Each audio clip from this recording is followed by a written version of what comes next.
Hello everyone, in this video I want to clearly explain how I create my YouTube videos from start to finish.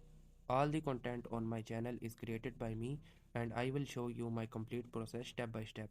After research, I create my own script. I do not copy paste content, I create the script myself based on my understanding the research, making sure it is original and useful for viewers.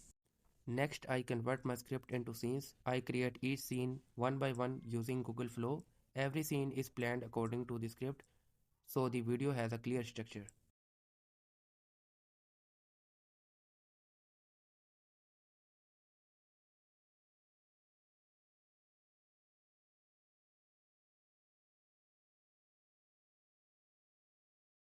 After that, I import all the scenes into CapCut. I edit the video myself by arranging scenes, adding text, timing, and other necessary edits to make the video engaging and clear.